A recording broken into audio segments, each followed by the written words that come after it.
can cut the tree, but the roots will remain. Sure, you can't cut it. It's in us, it's DNA. And it's up to our generation to keep eating that tree.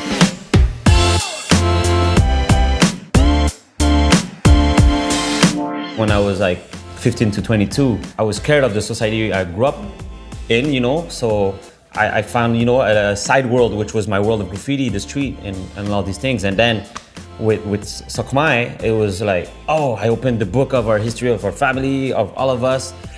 And I found a way of resilience, not just for myself, but then others. My parents first, my peers.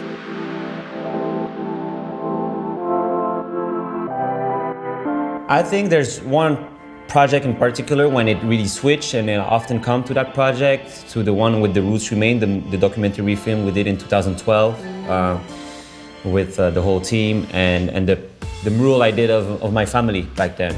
And during that time also adapting the Quebec style of graffiti, for me it was like, wow, I'm doing something that is closer to my soul, my heritage. So I was like, I'm not copying my mentor anymore or influences that I have back in Montreal, in North America. I'm mixing and I feel it closer to my identity.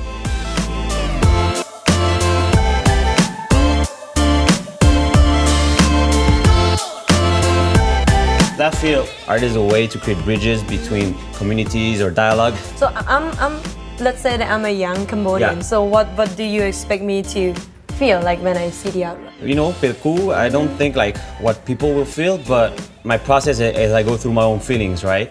So personally, like I didn't go through the genocide. I'm 31, right? But I can see all around us there's this silence and there's that certain heaviness. That's why I love this piece. It's been like a really dense channel about these two generations, that dialogue, breaking that silence, and for us generation to be proud of who we are as Khmer, the root, and not be ashamed of the past and be, okay, what do we learn from it and how can we recreate ourselves today?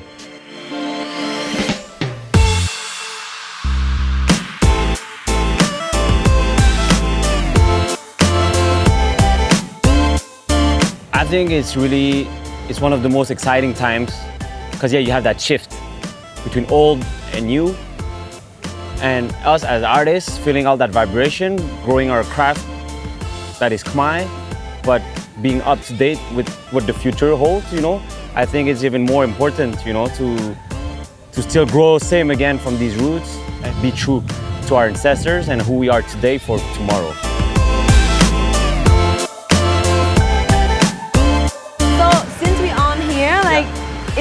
It's getting me to want to know why is Cambodian heritage and culture as important to the identity? Can you break down a few examples? Well, I think it's so important because as you see, there's so much mass development, it's booming, especially the city is booming. I don't want to say it's good or bad, but when it comes to that, it's even more important for Khmer identity, heritage, and us actors in this cultural scene to stay, and to work and do actions and projects. So you think that, today, if you look around, you think that Cambodian heritage and culture are being promoted and, promote and protect enough? I think it's never enough, but it's these little things, for example, we have, I think, a role in terms of, in the art, the culture, that coming back to that roots and to make it alive and keep it growing, and for really a healthier society, you need both.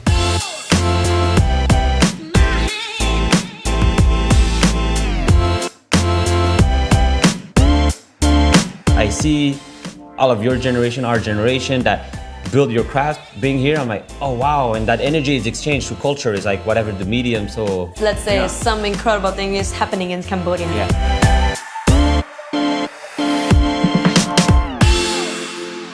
Something funny, if I may say, in an archive from 1994 or 6, we were playing journalists with my tattoo great-grandfather, and he's in the Roots Remain, and he says, I think there will be a new Cambodia.